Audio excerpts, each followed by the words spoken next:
And then story number 3 is Merkel cell carcinoma, a waste of time becoming a gold mine. So here's the waste of time concept. I saw one patient, this is not a very common cancer. I saw one patient with this lump right above his lip, a firm nodule above the lip that ended up, we did a biopsy, it ended up turning out to be Merkel cell carcinoma, which is something I had heard about, but I knew nothing. And my attending at the time, wonderful professor, Harley Haynes, I saw with him, we did a lot of talking about this, but then later on he got forced to write a chapter and he delegated that upon me. And I said, oh, gee, that's going to be a waste of time. I got all this other work to do, real work.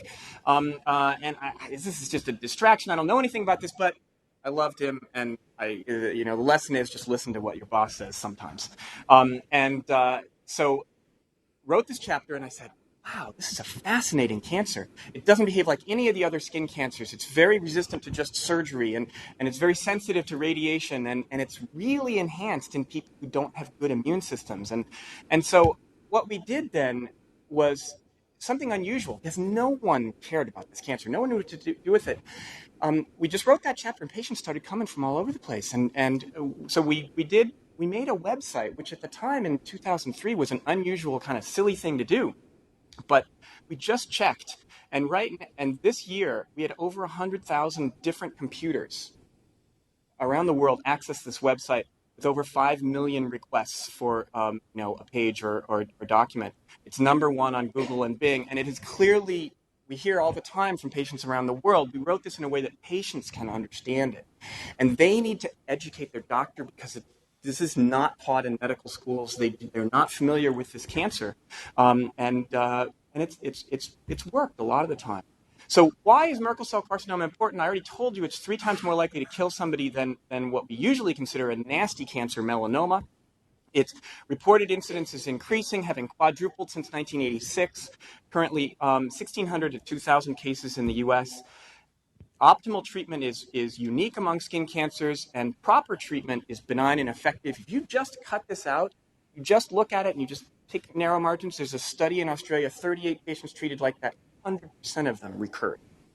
It's not like a normal skin cancer. And then this is part of the reason a new virus is associated with this cancer that happened in 2008. So who's Merkel? Friedrich, maybe great, relative of Angela, but here he is, a picture of him in 1875. He drew this drawing of skin of a rat paw, where there's a lot of these cells that he thought were touch cells, based on the fact that these cells connected to nerve. Here's a picture of a red Merkel cell in a schematic connected to nerve, and sure enough, 130 years later, this was genetically proven in mice. You take out their Merkel cells, and they can't touch. So when you put your finger in your pocket and you have sandpaper or satin, it's your Merkel cells that are telling you the difference between that. But for whatever reason, when they go nuts and turn into a cancer, they're very aggressive. And unfortunately, they're typically thought to be something very bland, like a cyst. So we looked in our 195 patients and came up with a little scheme: A for asymptomatic, E for expanding rapidly, I for immune compromised, O for older than 50, and U for UV exposed fair skin. And a lot of our patients, most of them, 90%, had at least a few of these features. But certainly this is not a test. This is not a thing you should run out and think every little bump is a Merkel cell carcinoma. But if you got something that's on the skin of somebody over 60, they're maybe fair-skinned person, and it's not tender and yet red and doesn't quite fit for an inflamed cyst, then it might be worth a biopsy. And here's where they arose. You can see this is the face, lots of them on the face, lots of them on the exposed parts of the arm, relatively few on the sun-protected areas comparatively. And you don't have to have this. It can happen without sun, but most of it's associated with sun. It's a lot like melanoma in that way. And then this is why, until very recently, this was not taught in medical school. This study, a cytokeratin 20 antibody, makes it really easy to make this diagnosis now, for the most part. You just have to ask for this stain, and then what looked like just a bland cancer, basically a blue cell tumor, comes alive with these brown dots of cytokeratin 20. Nothing else looks like this in the skin.